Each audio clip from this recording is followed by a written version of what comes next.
Welcome, curious minds.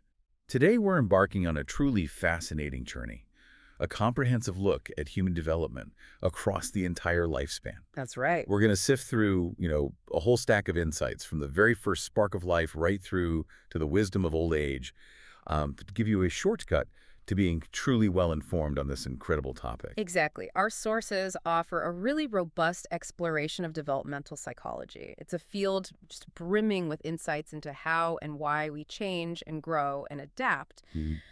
Our mission really is to extract the most compelling nuggets, maybe offer some surprising facts and those, satisfying aha moments, things that might reframe how you see not just others, but, well, yourself too. So let's jump in. First off, what are we actually talking about? Defining developmental psychology. Okay, so it focuses on the age-related changes in our behavior and abilities throughout life. Right. And that covers both the typical or normative changes we all kind of expect, but also those times when things take a maybe different path, the atypical changes. And right away, we hit a big question, don't we? How does this change happen?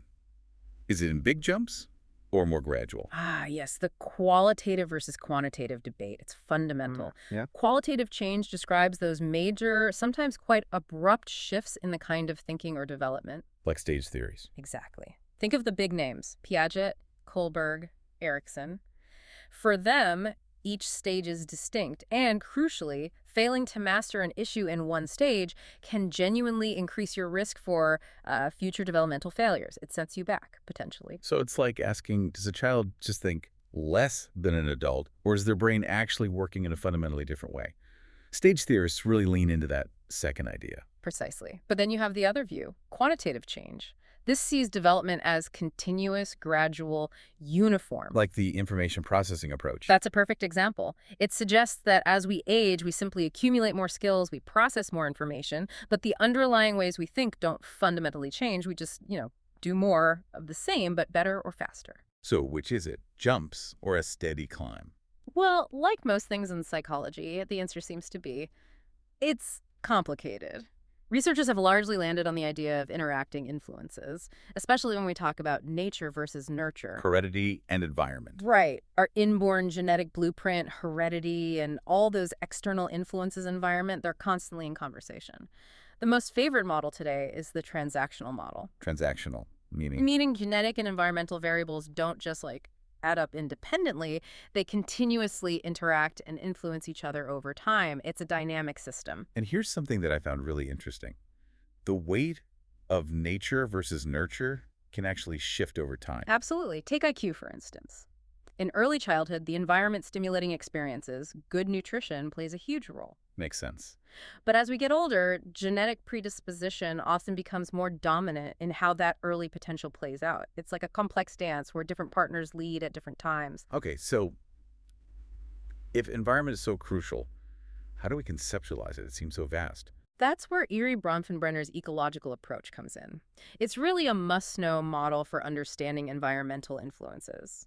He pictures it as this multi-layered world, almost like Russian nesting dolls. Nesting dolls, okay. So 5 interconnected systems shape us. At the very center is the microsystem.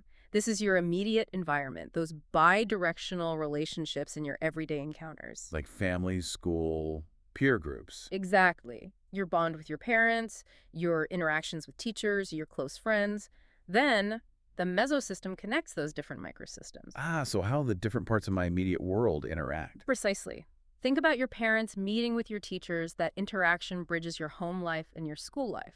That's the mesosystem at work. Okay, what's next? The exosystem. This layer influences you indirectly. You're not directly involved in that setting, but it still impacts you. How does that work? Well, a classic example is a parent's stressful job. The child never goes to the workplace, but the stress the parent brings home definitely affects their interaction with the child. Right. I can see that. It trickles down. It does.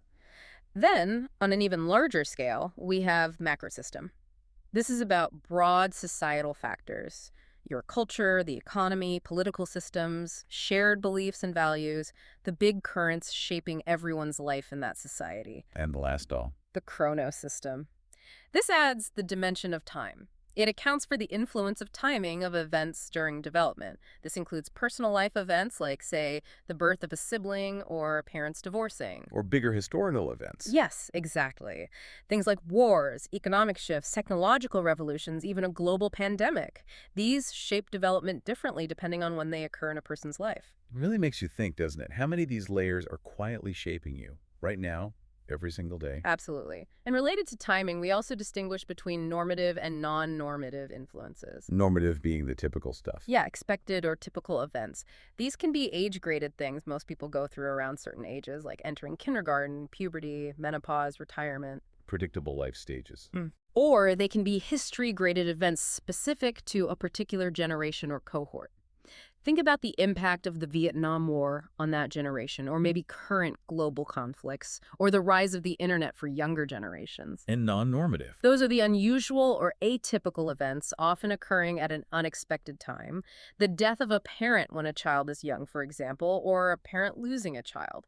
These are powerful non-normative events that can profoundly alter someone's developmental path. Okay, this next distinction you mentioned feels really important, especially for thinking about support or intervention.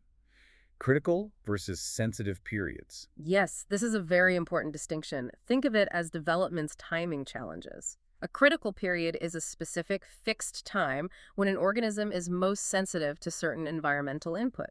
The key word is critical if something must occur during this window or it simply won't occur at all. Development can't happen later. Wow, that sounds definitive. Oh. Examples. The embryonic stage of prenatal development conception to about 8 weeks. That's when major organs form.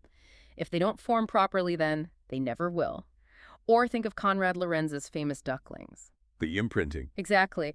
There was a critical window, roughly 12 to 18 hours after hatching, where they would imprint on the first moving object they saw, which happened to be him. After that window, imprinting wouldn't occur. But for humans, it's often less rigid. More like sensitive periods. That's generally true for many aspects of human development. A sensitive period is a time when a certain influence or stimulation will have more of an impact, be most beneficial, but it doesn't necessarily mean it's impossible later on. Like language learning. Perfect example. Children learn languages most easily, most naturally between ages 1 and 3. That's a sensitive period. But thankfully, adults can still learn languages later, it's just often harder. Understanding this difference, critical versus sensitive, really shapes how we think about the timing of education, therapy, and support across the whole lifespan.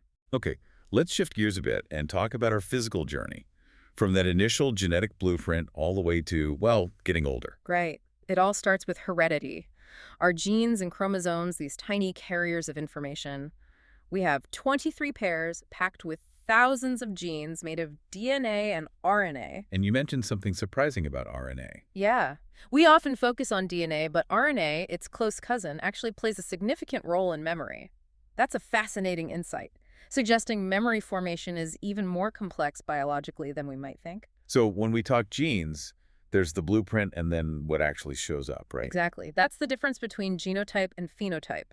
Your genotype is your actual genetic code, the genes you carry. Your phenotype is what's outwardly observable how those genes are expressed. Like my brown eyes or my phenotype. Right. But if you had blue-eyed kids, you'd know your genotype must carry a recessive blue-eye gene, even though it's not expressed in your phenotype. And environment plays a role in whether genes get expressed. It certainly can. Some genes have strong penetrance, meaning they'll express themselves pretty much no matter what. Others have partial penetrance, where environmental factors can influence if and how they show up. This is where twin studies are so valuable they help researchers tease out the relative contributions of genes versus environment. And those chromosomes, 23 pairs.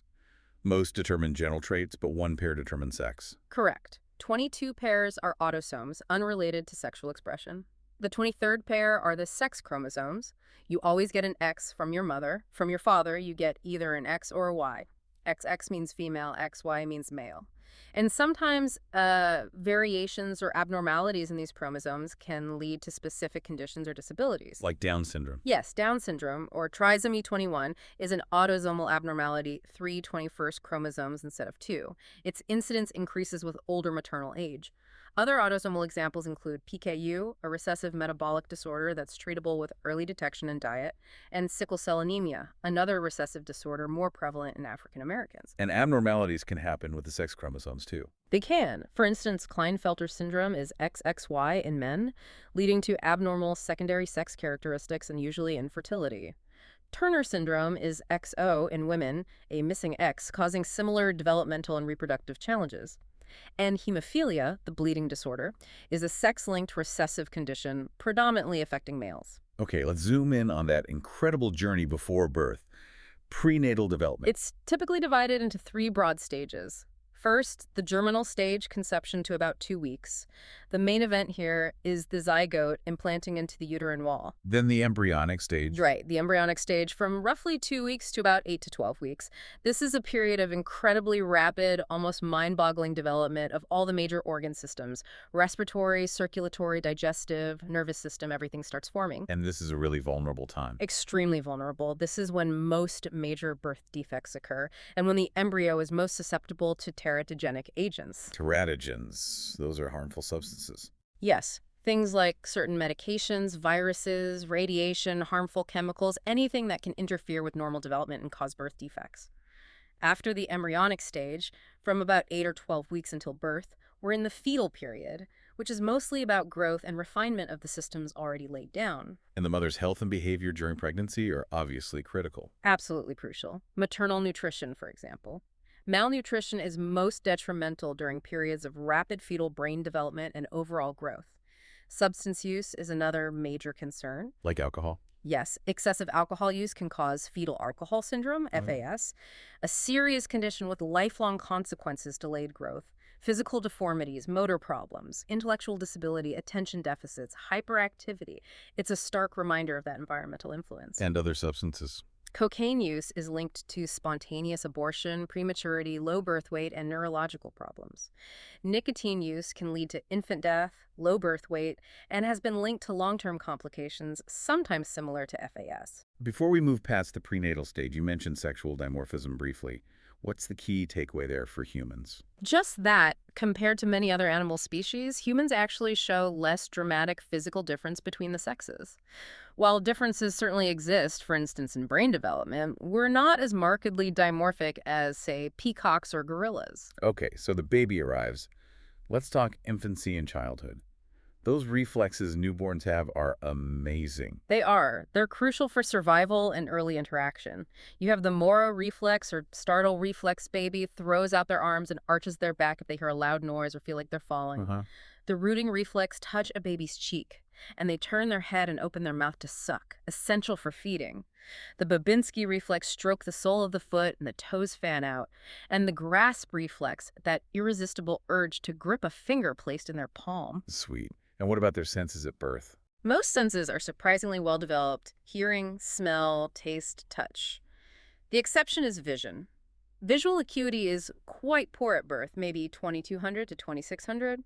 It gradually improves, reaching 20/20 typically between 6 months and 2 years. And those motor milestones everyone watches for. Yeah, there are averages, though lots of variation is normal. Standing alone happens around 11 months on average. First steps or walking alone, usually between 11 and 13 months, averages 12 months. Walking upstairs, often by about 16 months. And toilet training. When are kids usually ready? Physically, most experts say it's generally not recommended much before 24 months. Before that, kids often just lack the necessary muscular control and awareness. Okay, let's talk brain development after birth. It's explosive, right? Absolutely explosive. At birth, the brain is already about a quarter to a third of its adult size. By age 2, it's roughly 3/4, and by age 5, it's hit about 90% of its adult weight. Wow, so is it just getting bigger? Not just bigger. What's fascinating is that the brain actually has most of its neurons at birth. Postnatal development is mainly about those existing neurons growing larger, developing more axons and dendrites, the branches that connect them, and crucially, strengthening the connections, the synapses between them in response to experience. Learning literally shapes the brain's structure. Which brings us to plasticity. Exactly. Plasticity is the brain's incredible flexibility, its ability to reorganize and compensate. It's remarkably high until about age 7 or 8. Meaning if there's damage. Other parts of the brain can often take over the functions of the damaged area, especially early on. For example, if the left hemisphere, which usually handles language, is damaged early, the right hemisphere can often compensate significantly. But this decreases. Yes, after about age 7 or 8, the brain becomes more lateralized functions, become more specialized in specific hemispheres or lobes, and much of that compensatory plasticity is lost. This is also around the time handedness becomes firmly established. And the brain keeps refining itself even after that. It does, through myelination. This is where neurons get coated in myelin, like insulation on a wire, which speeds up signal transmission. This process continues well into your 20s, enhancing processing speed, attention span, and crucial frontal lobe functions like planning and impulse control. It helps explain why complex reasoning really solidifies in early adulthood.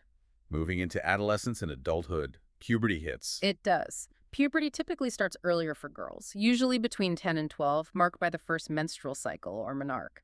For boys, it's generally between 12 and 14. Both involve the development of secondary sex characteristics. And does maturing early have different effects for boys versus girls?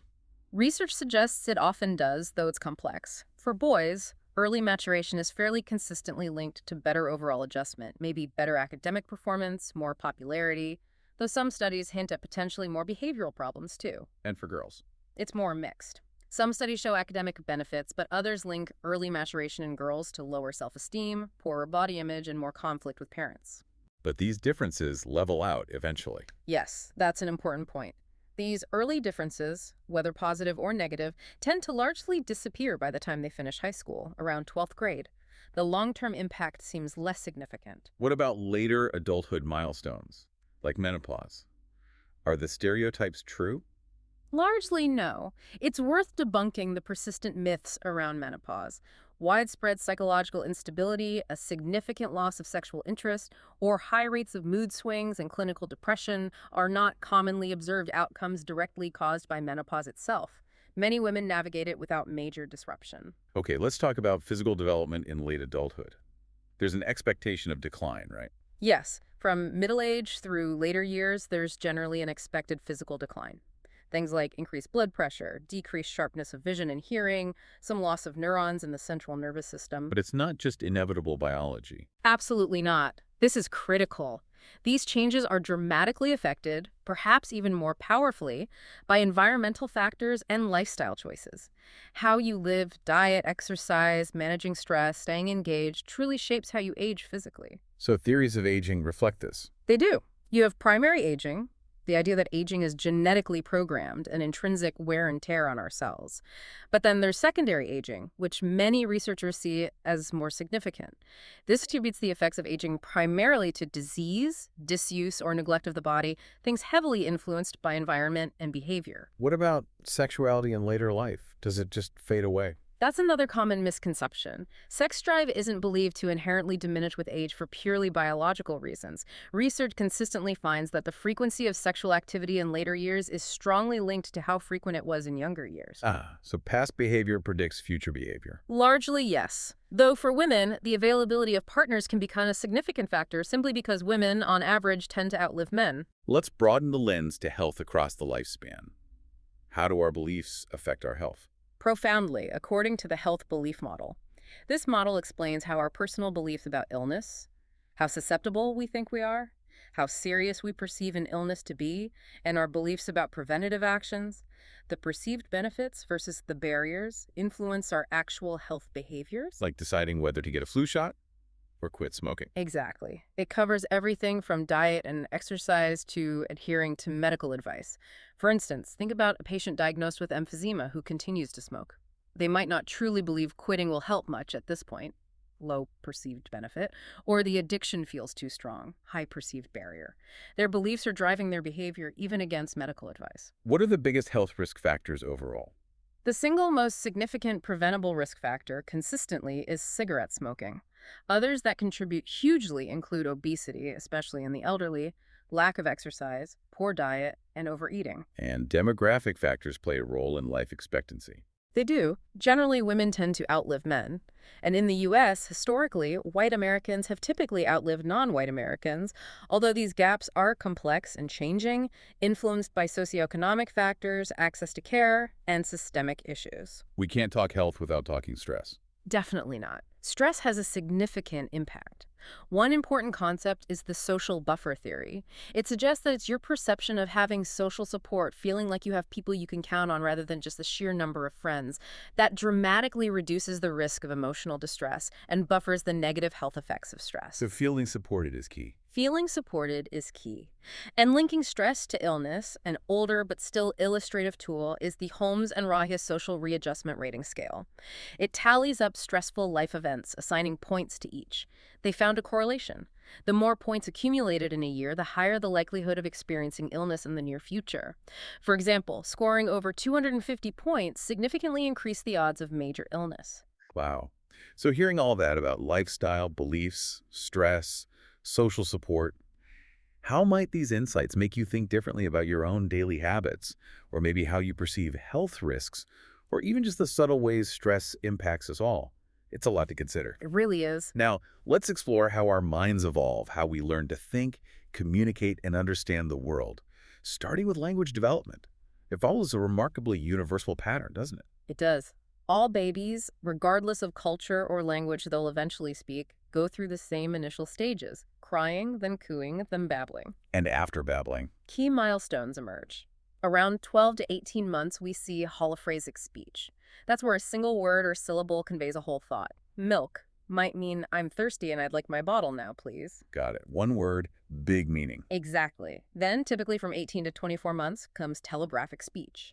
Toddlers start putting two words together to express an idea. More milk. Mommy go. Big doggy. Like an old-fashioned telegram, just the essential words. And vocabulary explodes at some point. It really does. The most rapid period of vocabulary growth usually happens between about 2.5 and 3 years old. They just soak up words. You mentioned babbling earlier. There's something amazing about that stage, isn't there? Oh, it's fascinating. Up until about 6 months old, babies babble sounds from all different languages, even sounds they've never actually heard spoken. Wow. But after 6 months or so, they start to narrow it down, restricting their babbling sounds primarily to those found in their native language environment.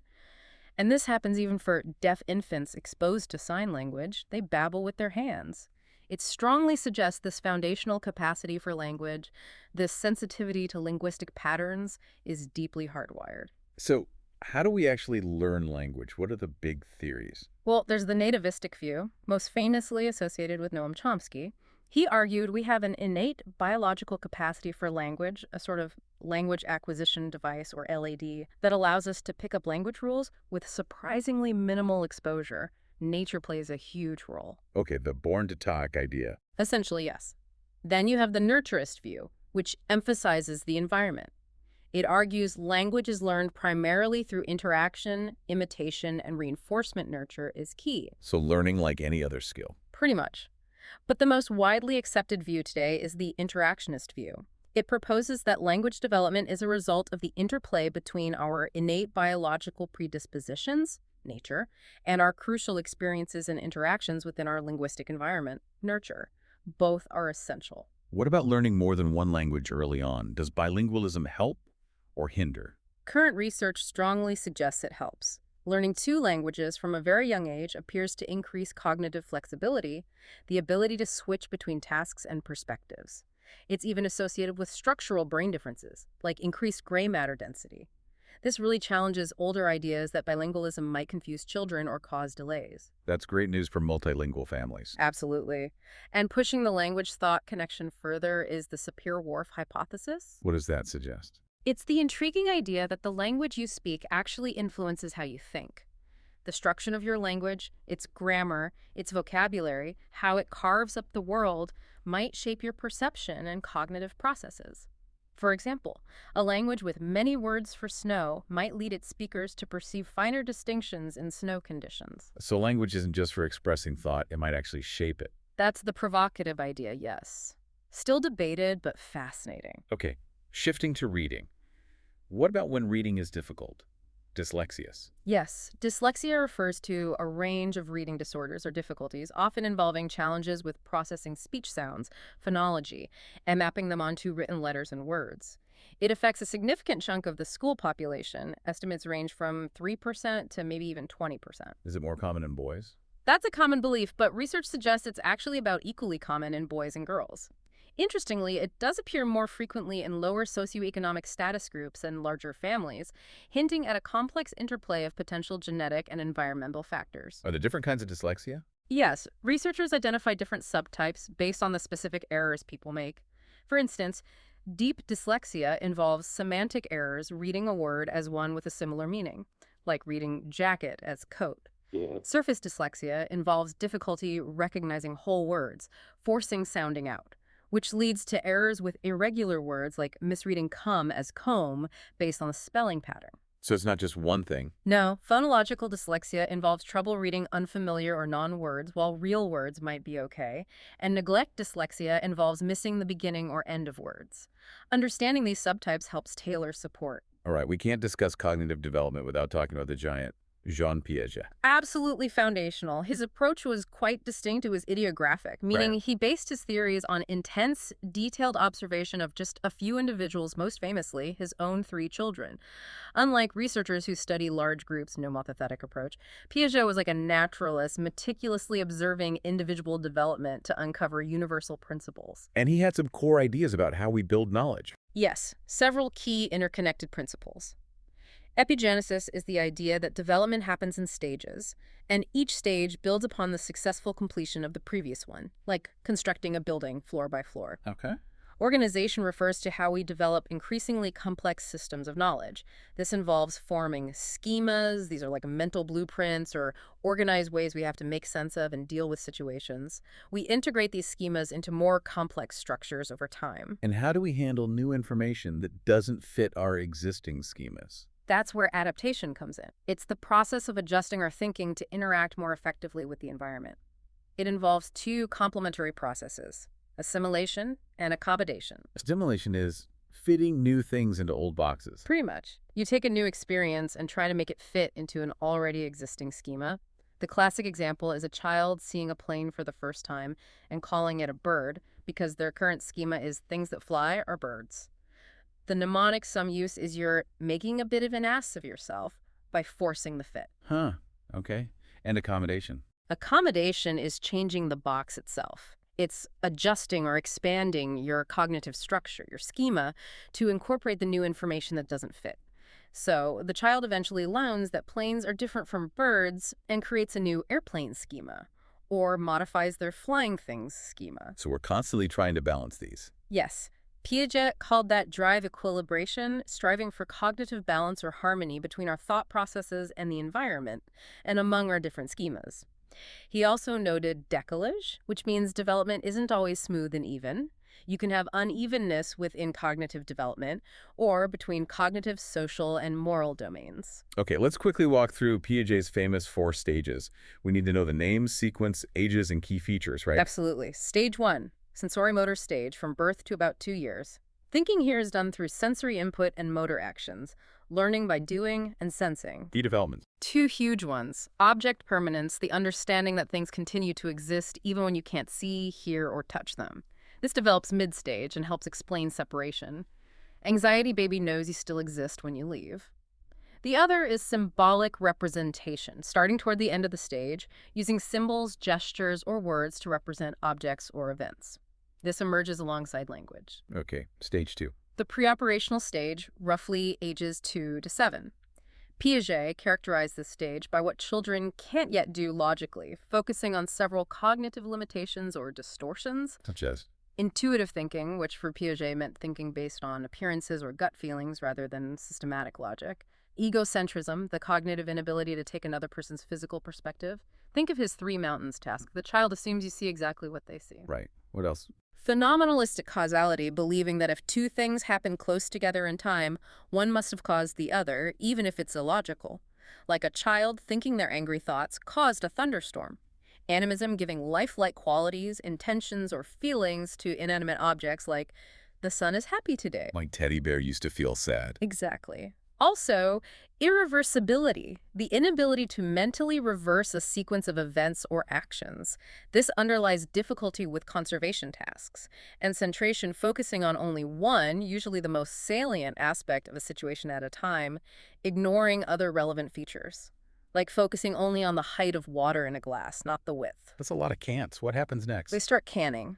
The concrete operational stage, roughly ages 7 to 11. This is marked by the development of logical thought processes, but primarily applied to concrete, tangible objects and events. They can serialize, put things in order, classify, and understand rules. And the big achievement here is conservation.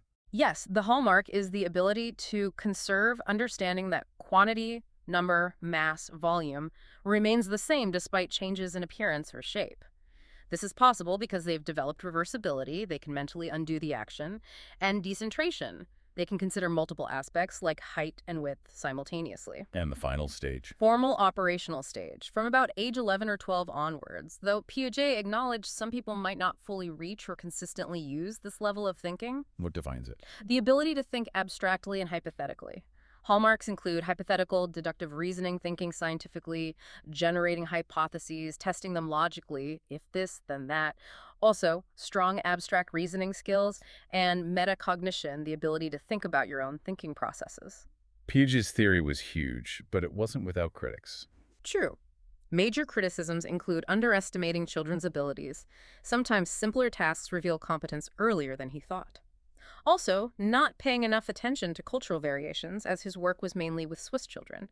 And some argue development is more continuous than his distinct stages suggest. Before we leave Piaget, two more concepts seem important. Constructivism. Yes, constructivism is the core idea that children actively construct their own knowledge and understanding through interacting with their environment. They aren't just passive recipients.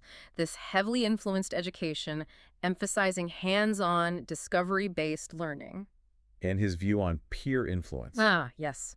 Piaget controversially proposed that peers often influence cognitive development more than parents or adults do. Why? Because peers are usually at a similar cognitive level, their disagreements and negotiations force children to confront different viewpoints and decenter, which pushes cognitive growth in a way that interaction with more knowledgeable adults might not. Interesting. Now, a different perspective comes from Vygotsky. Yes, Vygotsky's social development theory offers a complementary and in some ways contrasting view. His core idea is that cognitive development is fundamentally driven by social interaction.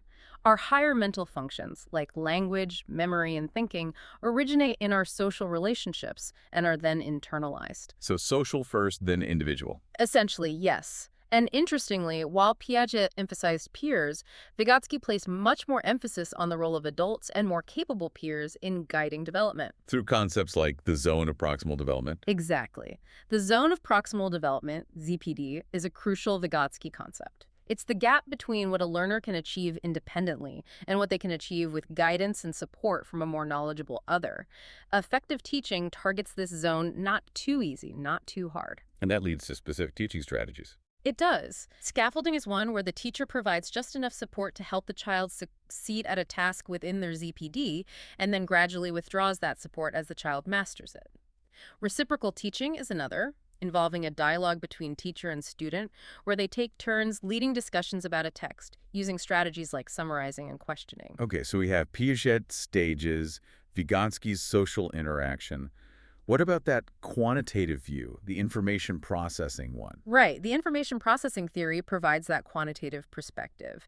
It views cognitive development not in stages, but as a continuous, gradual increase in processing capacity and efficiency, like a computer getting upgraded hardware and software over time. So older people just process more or faster. Basically, yes. They can hold more information in mind, process it quicker, use more effective strategies, but the fundamental way they think isn't seen as qualitatively different, just more powerful. Let's jump to adolescent thinking. Elkind identified some specific thought patterns common in teenagers, didn't he? Yeah. Yes, David Elkind described two particularly relevant ones. First, the personal sable. What's that? It's this belief that one's own feelings, experiences, and thoughts are unique, exceptional, and somehow universally interesting or important. It can also lead to a sense of invulnerability. That won't happen to me. This often fuels risk-taking behavior. The special and immortal feeling. Exactly. The other is the imaginary audience. Feeling like everyone's watching you. Precisely. It's the adolescent's belief that others are as preoccupied with their appearance and behavior as they are themselves.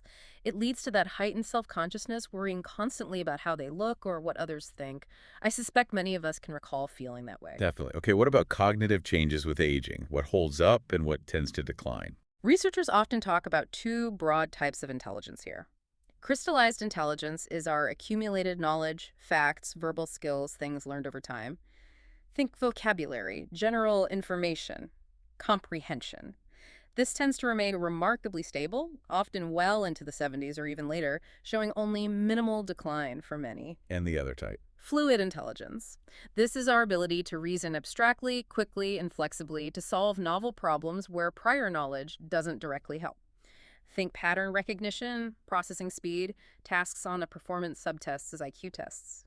This type of intelligence actually tends to peak in adolescence or early adulthood and begins a gradual decline starting perhaps in one's 30s or 40s. So if Vertil stays strong, performance might dip. That's the pattern. Yes, that difference, stable crystallized intelligence alongside declining fluid intelligence, is known as the classic aging pattern. Are there other cognitive declines commonly seen? Yes, generally processing speed tends to slow down. There can be decreases in visual acuity and more difficulty with complex attentional tasks like dividing attention or ignoring distractions. And certain aspects of memory show changes. Let's talk memory. What changes there? Okay, primary memory, which is like holding a phone number in mind for a few seconds, seems to remain largely intact. But working memory, actively manipulating information in your head, like doing mental math or rearranging items in a list, tends to decline somewhat with age. And long-term memory.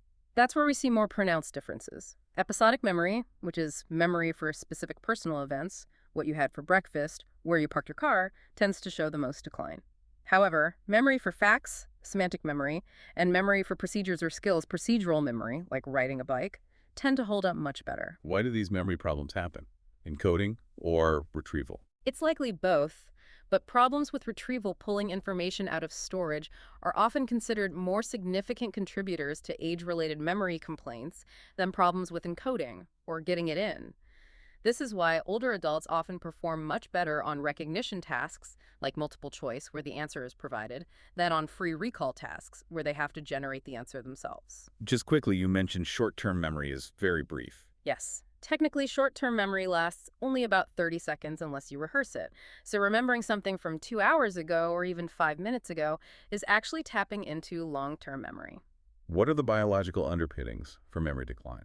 Several factors are likely involved. There can be some atrophy or shrinkage in the hippocampus, a brain region crucial for forming new long-term memories. Decreases in certain neurotransmitters, especially acetylcholine, which is strongly linked to memory, but also serotonin and catecholamines might play a role.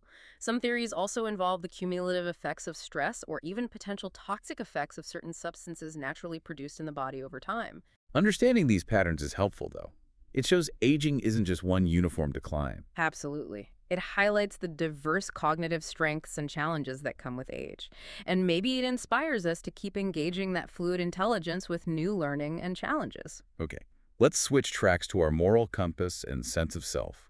How do we develop ideas of right and wrong? Piaget weighed in here too, right? He did. Piaget believed moral development was closely tied to cognitive development.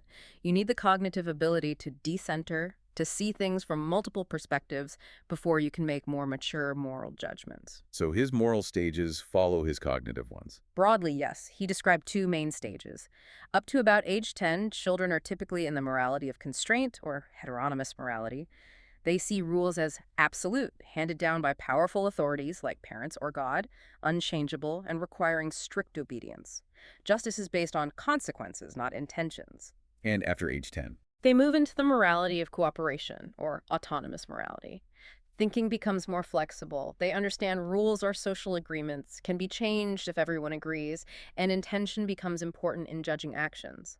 They develop a sense of fairness based on reciprocity and mutual respect. Then Kohlberg built on Piaget's work. Yes, Lawrence Kohlberg developed a more detailed stage theory, proposing 3 broad levels of moral reasoning, each with 2 substages. Level 1 is pre-conventional morality, typically seen in younger children, ages 4-10. What drives reasoning here? It's all about direct consequences for the self. Stage 1 is punishment. Obedience, avoiding punishment is the main goal. Stage 2 is instrumental hedonism, or personal rewards, satisfying your own needs, making deals. You scratch my back, I'll scratch yours. It's very self-focused. Okay, level 2. Conventional morality, emerging after age 10 for most. Here, the focus shifts to maintaining social order and meeting the expectations of others. Stage 3 is good boy, good girl, orientation, seeking approval, being nice, conforming to stereotypes of good behavior. Stage 4 is law and order orientation, upholding laws and rules because they maintain social order and doing one's duty. Most adults operate at this level much of the time. And the highest level. Post-conventional morality. This can start emerging around age 13, but Kohlberg believed many people never consistently reach this level. It involves reasoning based on abstract ethical principles and universal human rights. Stage 5 involves thinking about social contracts, individual rights, and democratically accepted laws, recognizing laws can be flawed. Stage 6 is about following universal ethical principles, justice, equality, respect for human dignity, even if they conflict with laws or rules. It's based on personal conscience. It makes you reflect on your own reasoning, doesn't it? Why do you follow rules? Is it fear of punishment, social approval, or a deeper principle? Exactly. Kohlberg used moral dilemmas, like the famous Heinz dilemma about stealing a drug to save a life, to assess why people made the choices they did, not just what choice they made. But Kohlberg's theory faced a significant challenge, particularly regarding gender. Yes, Carol Gilligan raised a very important critique. She noted Kohlberg's original research was conducted entirely with boys and men. She argued his stages reflected a predominantly male justice perspective, emphasizing rights, rules, and abstract principles, while potentially overlooking a caring perspective, often emphasized more by women, which focuses on relationships, responsibility to others, and compassion. So, two different moral voices. Gilligan proposed these two approaches: the justice perspective, fairness, rights, and the caring perspective, responsibility, connection. She developed her own model of female moral development, suggesting stages moving from self-interest, orientation of individual survival, through conventional care for others, goodness as self-sacrifice, to a post-conventional stage balancing care for self and others, morality of nonviolence, the idea that no one should be hurt. So not necessarily better or worse, just different ethical frameworks. That was her argument, that both perspectives are valuable and contribute to a fuller understanding of morality. How does a child actually develop a conscience, that inner sense of right and wrong?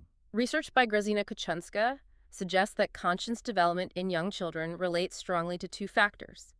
First, the child's temperament, particularly their capacity for effortful control or inhibitory control, being able to manage impulses and low impulsivity. And the second factor. Parenting style. Specifically, parenting characterized by warmth, positive affect, using reasoning rather than relying heavily on power assertion, especially by the mother, and showing empathy. These elements foster the internalization of moral standards. Okay, let's shift to our social world and identity. How do we become who we are in relation to others? Starting with personality development. Freud's theory is iconic, if controversial. Absolutely. Freud's psychosexual theory proposed that personality develops through stages focused on shifts in the primary source of pleasure or gratification, driven by sexual energy or libido. Can you quickly list the stages? Sure. The oral stage, birth 1 year, focused on the mouth. The anal stage, 1 to 3 years, linked to toilet training. The phallic stage, 356 years, involving burgeoning sexual curiosity and the Oedipus Electra complex. The latency stage, 6 adolescence, where sexual impulses are relatively dormant. And the genital stage, adolescence onwards, with mature sexual interest. Fixation at any early stage, Freud argued, could affect adult personality. Erikson offered a different, perhaps broader perspective. Yes, Erikson, though influenced by Freud, proposed a psychosocial theory. He shifted the focus from sexual drives to social interactions and the ego's role in navigating societal demands. He outlined 8 stages spanning the entire lifespan, each defined by a central psychosocial crisis that needs resolution. Successfully navigating each crisis builds a specific psychological strength or virtue. Let's run through those quickly. Birth to 1 year. Trust versus mistrust. Resolution leads to hope. Ages 1 to 3. Autonomy versus shame and doubt, linked to toilet training, asserting independence, leads to will. Ages 3 to 6. Initiative versus guilt, exploring taking initiative, leads to purpose. Ages 6-12, industry versus inferiority, mastering skills, schoolwork, leads to competence. Adolescence, 12-18. The crucial identity versus role confusion stage, figuring out who you are, your values, your path, leads to fidelity. Early adulthood, 18 to 35. Intimacy versus isolation, forming close relationships, partnerships, leads to love. Middle adulthood, 35 to 60. Generativity versus stagnation, contributing to the next generation, work, society, leads to care. And old age, 60 plus. Integrity versus despair, reflecting on life with acceptance or regret, leads to wisdom. Erikson really emphasized the ongoing nature of development throughout life. Another key figure focusing on early development is Margaret Mahler. Yes, Mahler's theory of separation individuation focuses intensely on the psychological birth of the infant, from birth to about age 2 or 3. It's about achieving two crucial things. Separation, the child's growing awareness of being physically separate from the primary caregiver, usually the mother. Like realizing they can crawl away. Exactly. And individuation, the process of developing a distinct psychological self with unique characteristics. Mahler saw this unfolding through several subphases. Can you outline those briefly? It starts with normal autism, first month, relatively unaware of surroundings, and symbiosis, months 2-4, feeling fused with the mother. Then comes differentiation, 5-10 months, where the baby starts exploring the mother and noticing the difference between self and other. This often coincides with stranger anxiety. Then they start moving. Yes, the practicing subphase, 10-16 months, fueled by crawling and walking. They delight in exploring, but still see the mother as a home base. Paradoxically, this physical separation can trigger separation anxiety. A push and pull. Exactly, which leads to the rapprochement subphase, 16-24 months. The toddler becomes more aware of their separateness, which can be scary. They vacillate between asserting independence and wanting reassurance, that classic toddler go away, come close behavior. And the final achievement. Object constancy, developing from 24 months onward. This is huge. It's the ability to maintain a stable, positive internal image of the mother, and later others, even when they are absent or frustrating. It involves integrating the good and bad aspects of a person into a whole representation. Mahler believed failures in this process, particularly achieving object constancy, were central to later difficulties like borderline personality disorder, characterized by splitting, seeing people as all good or all bad. Shifting to adult development, Levinson studied men's lives. Yes, Daniel Levinson's Seasons of a Man's Life proposed a structure of adult development involving alternating stable periods and transitional periods. A key takeaway is the midlife transition, typically around ages 40-45. What happened? Levinson suggested it's often a time of significant reevaluation, where people shift perspective from time since birth to time left to live. This can prompt questioning of life choices, confronting mortality, and potentially making significant changes. Let's move into social development, specifically attachment. This seems fundamental. Absolutely fundamental. Early ethologists like Konrad Lorenz studied attachment in animals, believing it was instinctual. His work on imprinting in ducklings that rapid, irreversible bonding during a critical period was groundbreaking. And Harlow's monkeys. Kerry Harlow's famous, albeit ethically challenging, experiments with rhesus monkeys were pivotal. They dramatically demonstrated that contact comfort, the reassurance derived from soft, cuddly contact, the cloth mother, was far more important for attachment formation than simply being fed by the wire mother. So comfort over food. Yes. It highlighted the emotional basis of the bond. John Bowlby then applied these ideas to humans, arguing attachment is an evolved behavioral system, ensuring proximity to a caregiver for survival. He described the distressing sequence of protest, despair, and detachment seen in young children separated from their mothers for long periods, like in hospitals. Others observed similar effects. Yes. Renee Spitz described analytic depression, a kind of withdrawal and developmental decline in infants deprived of maternal care, especially between 6 to 8 months. But Mary Ainsworth really gave us the framework for studying human attachment styles. She did. Her strange situation procedure is a landmark methodology. It's a standardized laboratory observation where researchers watch an infant's behavior during a series of brief separations from and reunions with their caregiver, usually the mother, as well as interactions with a stranger. And this revealed different patterns. Yes, based on how the infant used the mother as a secure base for exploration and how they reacted to her departures and returns, Ainsworth initially identified 3 main attachment styles, typically established by age 1. What are they? The most common, about 2/3 of infants in typical U.S. samples, is secure attachment. These infants explore confidently when the mother is present, show distress when she leaves, but are easily soothed and happy upon her return, seeking contact. Okay, what about insecure styles? One is avoidant attachment. These infants seem indifferent to the mother's departure, may avoid or ignore her upon return, and often seem emotionally constricted. This style is sometimes linked to caregivers who are consistently rejecting, distant, or overly intrusive. And the third style? Ambivalent resistant attachment. These infants are often clingy and anxious even before separation, become extremely distressed when the mother leaves, but then display ambivalence upon her return, seeking contact but also resisting it, perhaps angrily. They're not easily soothed. This pattern is often associated with caregivers who are inconsistent in their responsiveness. And a fourth category was added later. Yes, Mary Main and colleagues identified disorganized, disoriented attachment. This is considered the most concerning pattern. These infants lack any coherent strategy for dealing with the stress of the strained situation. They might show contradictory behaviors like approaching the mother while looking away, seem dazed or fearful, freeze, or engage in repetitive stereotyped movements. What's linked to this style? Sadly, it's strongly associated with frightening or abusive caregiving environments, or caregivers struggling with unresolved trauma or loss. These early attachment patterns are so important because they're believed to form internal working models that shape our expectations and behaviors in relationships throughout life. Building on attachment, how does parenting style influence outcomes? Baumrein's work is key here. Yes, Diana Baumrein identified distinct parenting styles based on levels of demandingness, control, expectations, and responsiveness. Warmth, acceptance.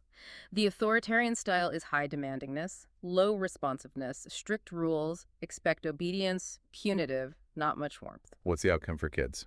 They tend to be more irritable, moody, easily annoyed, withdrawn, and mistrustful. Early research called this pattern conflicted irritable. Then there's the opposite, permissive. Right, permissive parents are low demandingness. But they can be either high responsiveness, permissive, indulgent, warm, but make few demands, act more like a friend, or low responsiveness, permissive, indifferent, or neglectful, uninvolved, few demands, little warmth. And the kids. Children of permissive parents often struggle with self-regulation, are impulsive, immature, and may have trouble with authority. The indulgent type's kids might be described as impulsive-aggressive. So what's the ideal style? Baumrein found the most consistently positive outcomes associated with the authoritative style. This is high demandingness and high responsiveness. These parents set clear limits and enforce rules, demanding, but they are also warm, responsive, listen to their children, and explain the reasons behind rules, responsive. And their children. Tend to be the most competent, confident, independent, energetic, friendly, achievement-oriented, and self-reliant. It's really about that balance of warmth and reasonable control. Let's look at broader family influences. What about working mothers? Does that affect kids negatively? Research here is really complex and often inconsistent, partly because the quality of alternative care varies so much. However, some general findings emerge. Children of working mothers tend to have more egalitarian, less stereotyped views of gender roles. Any downsides? Some studies suggest middle-class boys in daycare might show slightly lower academic performance compared to those with stay-at-home mothers, perhaps due to less individualized attention. But interestingly, lower-class children, both boys and girls, often seem to do better academically and socially in high-quality daycare settings compared to being raised solely at home, likely due to the resources and structured environment daycare provides. What does research say about children raised by gay and lesbian parents? The overwhelming consensus from decades of research is that children of gay and lesbian parents are just as well-adjusted emotionally, socially, and academically as children raised by heterosexual parents. Their sexual orientation development is also similar to that of children in the general population. Parental sexual orientation doesn't determine the child's. And single-parent homes. Children from single-parent homes, on average, sometimes show lower levels of achievement and more behavioral problems. However, researchers emphasize this is often more strongly linked to factors associated with single parenthood, like lower income, higher stress levels, and less social support, rather than the absence of a second parent per se. Economic factors play a huge role. Okay, let's talk gender role development. How do kids figure out what it means to be a boy or a girl? It's a multifaceted process. We have gender roles, which are the societal expectations and norms associated with being male or female. These are heavily socialized from birth. Then there's gender identity, the child's internal sense of being male or female, which usually solidifies by age 2 or 3. And later comes gender constancy, the understanding around age 5 to 7 that gender is a stable, unchanging characteristic, regardless of appearance or activities. How do these develop? What are the theories? Social learning theory emphasizes observation, imitation, modeling, and reinforcement. Children learn gender roles by watching others and being rewarded for gender-appropriate behavior. Cognitive development theory, linked to Kohlberg, suggests children actively construct their understanding of gender as their thinking matures. They must grasp gender constancy before fully internalizing roles. Is there a theory that combines these? Yes. The gender schema theory, proposed by Sandra Bem, is currently quite influential. It blends cognitive development and social learning. It suggests children develop mental frameworks or schemas about gender based on their observations and cultural cues. These schemas then guide their attention, memory, and behavior. They actively seek out information consistent with their schema. I am a girl, so I should play with dolls because that's what girls do. Psychoanalytic theory also weighs in, emphasizing identification during the phallic stage. When do kids become aware of race? Children typically become aware of racial and ethnic differences around age 3 or 4. And research shows that around this age, they often begin to show a preference for playmates of their own race. Let's talk about social interaction and play. How does play change as kids get older? Mildred Parton describes stages of increasing social complexity in play. It starts with solitary play, playing alone, engrossed in own activity. Then parallel play, playing alongside others with similar toys but not interacting. Next is associative play, engaging in similar activities, some interaction like sharing materials but no coordinated goal. Finally, cooperative play emerges, where children play together, interacting, coordinating actions towards a common goal, like building something together or playing a game with rules. Piaget also had categories of play, didn't he? Yes, he focused more on the cognitive aspects. Repetitive play, sensory-motor stage, simple, repeated actions. Constructive play, manipulating objects to build things. Imaginative or symbolic play, pretend rules, common in pre-operational stage. And formal games with rules, understanding and following rules, common in concrete operational stage, 7-11 years. How do friendships evolve? In preschool, children often play with both same and opposite-sex peers relatively freely. However, during middle childhood, the latency period, roughly ages 6-11, there's a strong tendency towards gender segregation.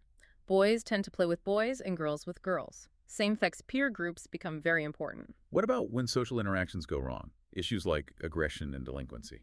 A key factor consistently linked to social adjustment, aggression, and delinquency is the quality of the parental relationship with the child, especially parenting styles and discipline strategies. Gerald Patterson's coercion model of aggression provides a well-known framework for understanding how delinquency can develop, particularly in boys. How does that model work? It describes kind of escalating negative cycle. Step 1. The child might learn aggressive or coercive tactics by observing parents who use harsh, inconsistent, or coercive discipline. Step 2. The child uses these tactics, whining, yelling, hitting, and parents often give in or escalate their own coercion, reinforcing the child's aggressive behavior. Step 3. This pattern of conduct problems often leads to difficulties at school, poor academic performance, and peer rejection. Step 4. Rejected children are then more likely to gravitate towards deviant peer groups, where antisocial behavior is modeled and reinforced, further solidifying the trajectory towards delinquency. And bullying. That's a major concern. Huge concern. It's crucial to see bullying as non-normative and harmful for everyone involved. Research shows that aggressive behavior in young children is a significant predictor of future violence and antisocial behavior. What about the victims? Victims of bullying are also at increased risk, not just for emotional distress like anxiety and depression, but sometimes for future violent behavior themselves. And a major risk factor for being a victim of bullying is often peer rejection. Children who are isolated, have few friends, or are not well integrated into the peer group are more vulnerable targets. Let's touch on some educational issues. Teacher interactions. There's consistent, if sometimes surprising, research showing that teachers, both male and female, tend to interact more overall with male students than with female students. This is seen across various age levels, even into college. They might give boys more attention, both positive and negative. And the power of teacher expectations. Immense. The Rosenthal effect, or self-fulfilling prophecy, is a classic finding. Rosenthal and Jacobson famously told teachers certain students, randomly selected, were intellectual bloomers poised for growth. By the end of the year, those students actually showed significantly greater IQ gains than their peers, presumably because the teacher's expectations influenced their interactions in teaching. It highlights how powerful beliefs can be. What about different classroom structures, like cooperative learning? Cooperative learning classrooms, where students of different ability levels work together on tasks, tend to be particularly beneficial for lower ability students, who often show academic gains. The benefits for high ability students are sometimes less clear or depend on how it's structured. And Montessori schooling. What defines that approach?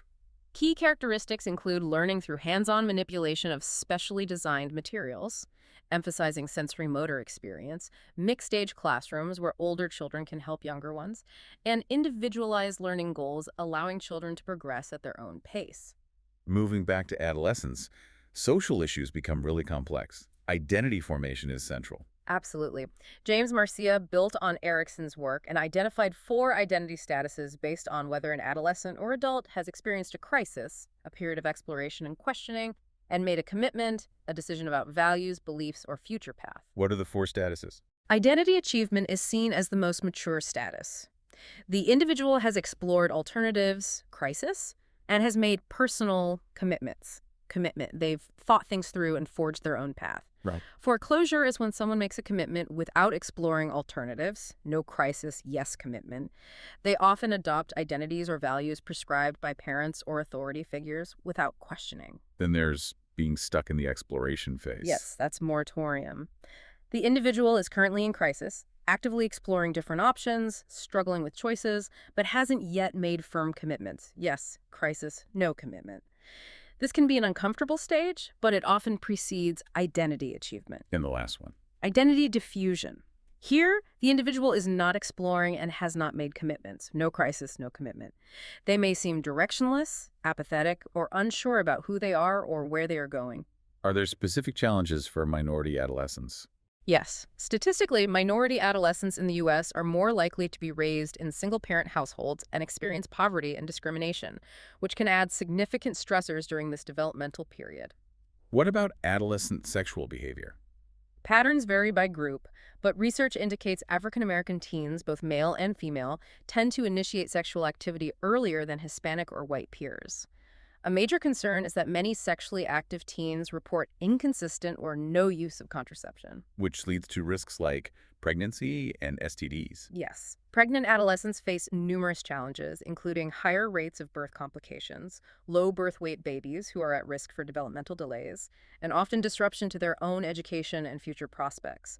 Sexually transmitted diseases are also a significant health concern, particularly among adolescents and young adults, with higher rates often seen in poor and minority communities due to factors like access to healthcare and education. And school dropouts. What are the long-term consequences? They are stark and concerning.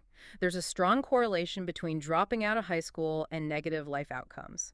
For example, a vast majority of prison inmates, perhaps 4 out of 5, are high school dropouts.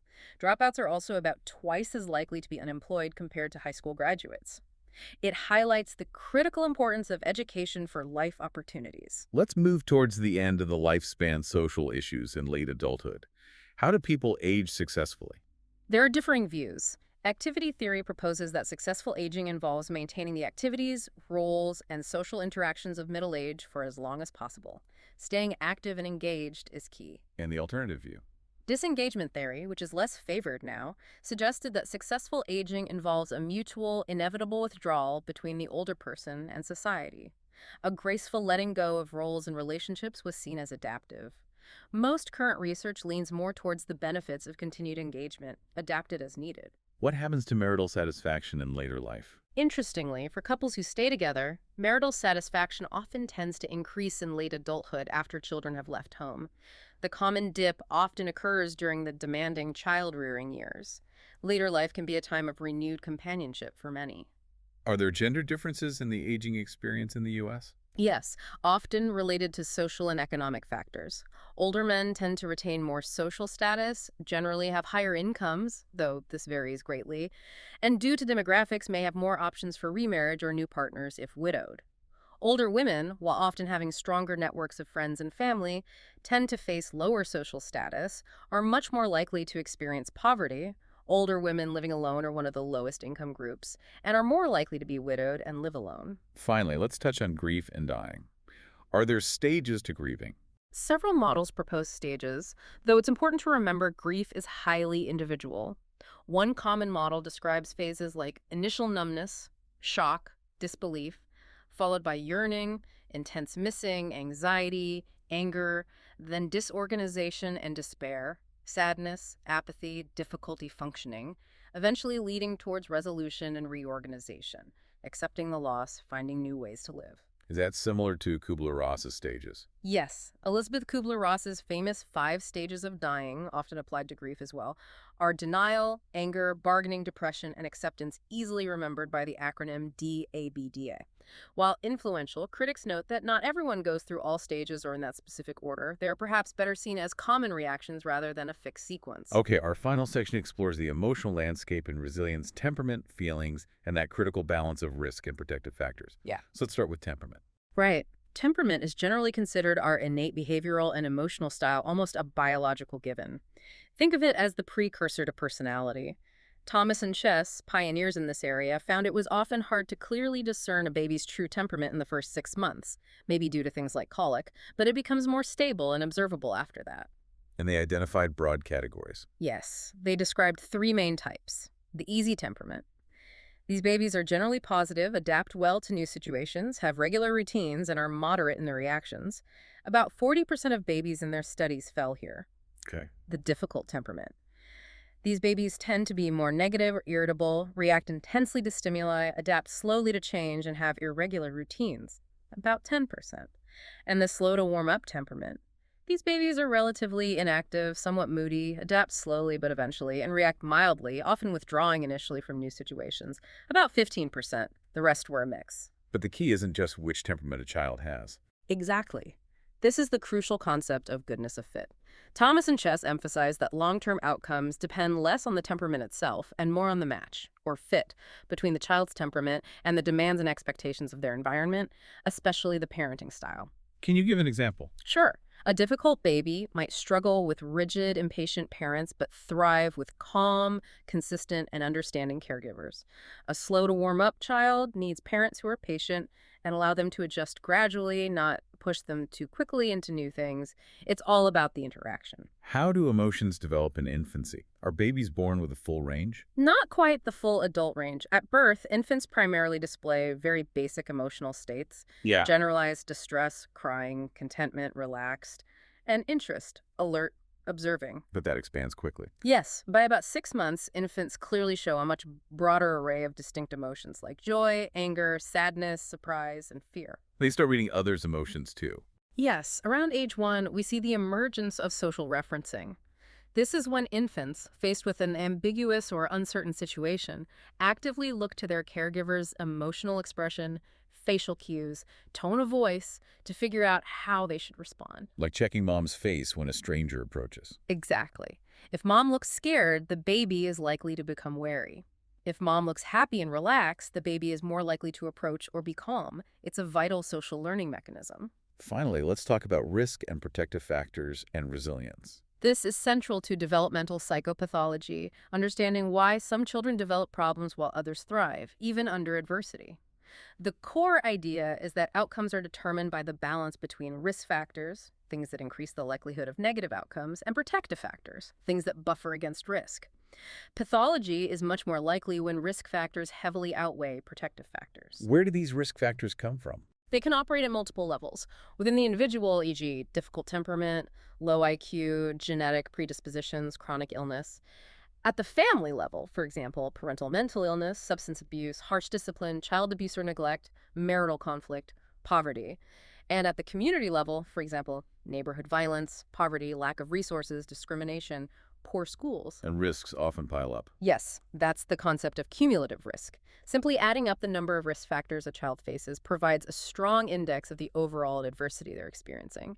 And many risks, like poverty or maternal substance abuse, aren't isolated. They often bring a whole cluster of associated risks: poor nutrition, chaotic home, poor healthcare access, etc. Is vulnerability to risk different for boys and girls? There's a fairly consistent, though complex, finding here. Boys seem generally more vulnerable to a wide range of risk factors, especially from the prenatal period through about age 10. This may partly explain why many childhood disorders, like autism, ADHD, conduct disorder, are diagnosed much more frequently in boys. And girls. Girls, while perhaps more resilient during those earlier years, appear to become relatively more vulnerable to certain risk factors, particularly those related to emotional problems like depression and anxiety during adolescence. The timing of vulnerability can differ. But protective factors can counter these risks. Absolutely. Protective factors are those influences that promote resilience and positive outcomes despite risk exposure. Examples include individual factors like having an easy temperament, good cognitive abilities, normal or above average IQ, good physical health, or strong self-regulation skills. And factors outside the child. Yes, crucial external protective factors include having a secure attachment relationship with at least one caring and competent adult, doesn't have to be a parent, positive parenting practices, strong family cohesion, support from extended family or community members, and access to good schools and resources. Economic stability, like middle to upper middle class background, also acts as a significant buffer. So it really is about that whole picture, isn't it? The dynamic interplay of individual traits, relationships, and broader contexts constantly shaping development. Precisely. How all those different elements combine and interact ultimately determines the trajectory, supporting or challenging a person's journey from their very earliest moments right through to their later years. What an absolutely incredible journey we've taken today. From those fundamental debates about how we grow stages versus continuity, nature versus nurture, through all the physical, cognitive, moral, and social milestones that, define our lives. And finally, digging into that complex interplay of factors that either protect us or put us at risk. It really underscores that development isn't some neat, straight line, is it? It's a complex, dynamic, lifelong process. Every stage, every interaction, every influence, they all weave together into the unique tapestry of the individual we become. It's a testament to both our biological heritage and our incredible adaptability within our environments. It really is. So here's something to think about. Considering how deeply interconnected our early experiences, like attachment, seem to be with our adult relationships and well-being, and knowing how powerful even just a perception of social support can be, how might this deep dive shift how you think about nurturing relationships, both your own and those of others? How might it influence how you support the development of people around you, whether they're children, adolescents, or older adults? That's a great question to ponder. We hope this deep dive has offered you not just a load of facts, but maybe a richer, more nuanced understanding of the human story, maybe even your own story. Keep exploring, keep learning.